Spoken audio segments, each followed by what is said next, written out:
Hi guys, and welcome back to the channel. I recently got back into competitive Overwatch for the first time in over a year. I hadn't touched the game at all, and well, it went really well.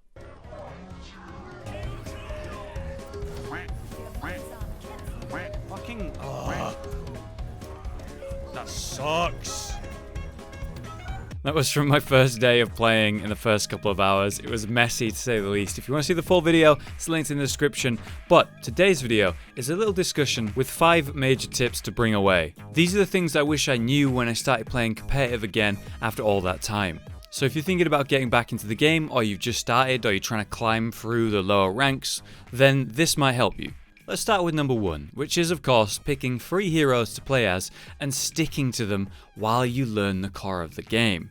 Now, it's ideally something that you would pick between different roles. Maybe you have one guy that you have playing when you're offensive, maybe you've got a tank that you like to play, and maybe you've got like a support to play, or whatever it is. Try to have a couple of roles, don't just have free offense or free support. But what you're looking for mainly is 3 characters that you connect with, that you feel comfortable playing. The reason to do this and to stick to these characters rather than play like 6 one day and another 6 the next day is so that you can relearn, or for the first time learn, the core of the game, the concepts of the game. This game involves a lot of shooting enemies and trying to kill them, but if you're just blindly shooting someone, maybe you're feeding their ult charge, maybe there's a better target you should be attacking, maybe you're not healing effectively, and so on and so forth. There's tons of little intricate details to this game, which is a big part of why it's so fun. And if you're overwhelming yourself by picking a different character every bloody game that you don't really properly understand, what you'll be doing is you'll be spending time trying to learn that character rather than learning the core of the game and how to play it, improving your positioning and so on.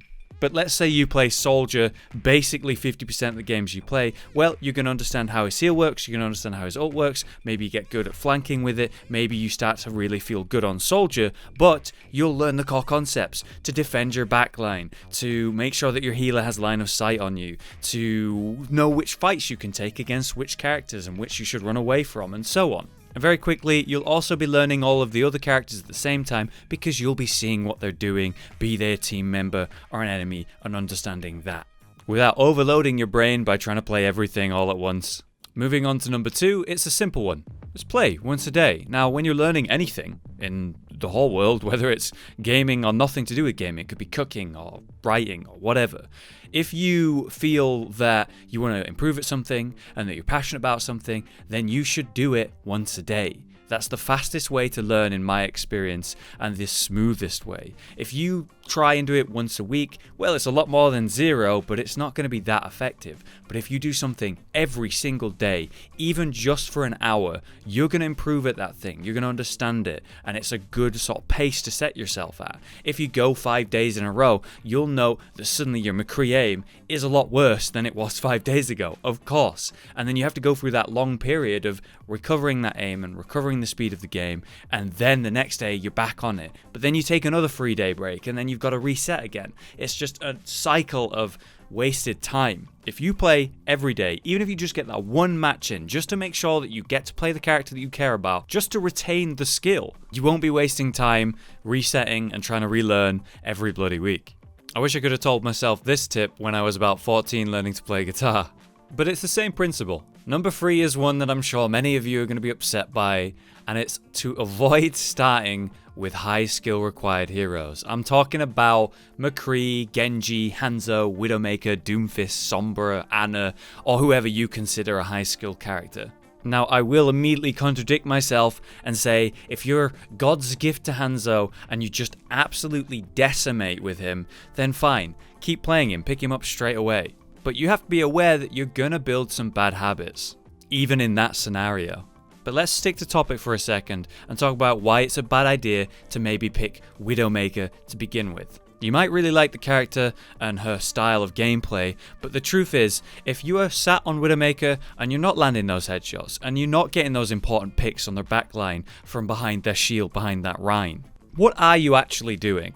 Maybe you're shooting a shield every now and then, you're missing most of your shots, you're providing some wall hacks every now and then. But at one point you have to ask yourself, am I actually fulfilling my role here? Am I being effective right now? Am I missing 90% of my Genji shurikens? Are my ults ineffective? They kill one person at best, then I die. I can't quite seem to land a McCree ult, which is fair enough. That thing's insane. These are the reasons why you need to pick the baseline characters to start with. I'm talking about easy to pick up and learn characters that are simple and straightforward. My most obvious picks for something like that would be someone like Soldier, because he has self-sustain, he's got a lot of gimmicks with his rocket, with his sprint, with jumping around. His ultimate is a goddamn aim lock ability. But it's not just him. You know, there's characters like Winston or Roadhog, Mercy, Junkrat, even Zenyatta. In my opinion, a bunch of these characters are just kind of straightforward. Their roles are kind of clear and defined, and it should be pretty easy to jump in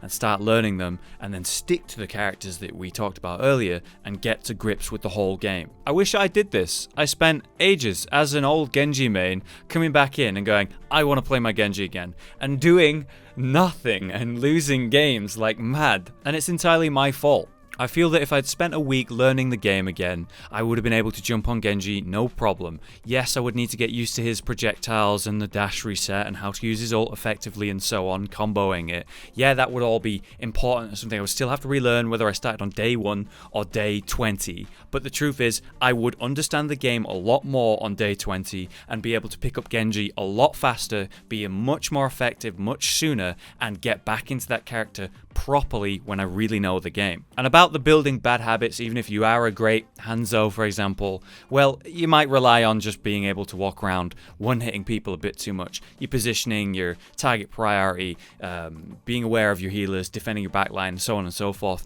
You might just not notice those things. You might ignore them because you're a great fragger, and then you get to something like Diamond, where you can't just get away with that. You need to be also a good player overall, and you just start losing like crazy. The core fundamentals of the game are expansive and huge, really important. They should be your priority, not the 360 falling Widowmaker headshot that you got on Mercy. But shit, nice shot, dude. Number 4 is one that I am super guilty of ignoring, and again, this is a big list for myself at this point. Use voice comms right away. Like, it doesn't matter whether you don't want to make friends with these random people that you're playing with, but just something as simple as calling out that your ultimate is almost ready. Can you please wait to use your Zarya so that you can combo them together? You know, you could call out, I just put their Mercy really low, can anyone catch her? You know, and then boom, that Soldier, the McCree, whoever goes, oh, Mercy's low, I'll go for her, finishes it, then you get the point. Things that are simple, like you've noticed that a Tracer's really harassing the hell out of your healers. Call out Tracer on the backline. Maybe one of the tanks will go, oh right, I didn't notice, and turn around and help. Speaking of being a Genji main in the past, asking for healing is really important, but also telling your allies, your healers, I'm here, I need healing here, you can see me, or something like that, can really, really help, especially at lower ranks. Players might not have as good awareness as someone at a higher rank will have, and you giving that extra information that you're above and behind them will get that heal to you a lot faster. No one needs to hear your life story, and you don't want to hear everyone else's as well. Just make the calls simple and effective, and you will go so much further, so much faster. The first few days of Overwatch for me, I would just mute my whole team and not worry about it, and then so much would slip by me, and let me tell you, no ults were comboed together at any point, and it was awful. And finally, number 5, if you feel you aren't fulfilling your role on a character, even on one of the baseline characters that I suggested, someone who's simple that you feel that you should be effective on, but you're just not doing your role, then be smart enough to swap the moment you think that. Don't wait. Now, I actually had this happen to me just yesterday. I feel that I understand Zarya pretty well, and I'm effective on her. But there was this game where Reaper was just giving me this really hard time. For whatever reason, I just couldn't get past this guy. He was always on me at the right moment when my shields were down, and I would just get cleaned up by him. In that moment, I really needed to swap to something that will actually be really useful to the team, or just at least more effective than I'm being at that time. I was on the moon base, and Reaper was just absolutely decimating me every time I was trying to hold the point, and we ended up losing it, and I blame myself for it. After he killed me the first time, I knew he was going to be a problem, but I didn't switch. After he killed me the third time, I swapped, but at that point, I maybe should have waited for my ult. If I just swapped the first time he killed me and I was like, this is going to be a problem, I could see the way he was playing, then maybe I would have won that game. Or at very least, I would have been much more effective on another character who could deal with the situation. So I guess a big part of all of this is accepting who you are and where you're at the game right now. For me, I am like high gold, and I know whoop-de-doo, he's just a gold scrub right now. To give you some context,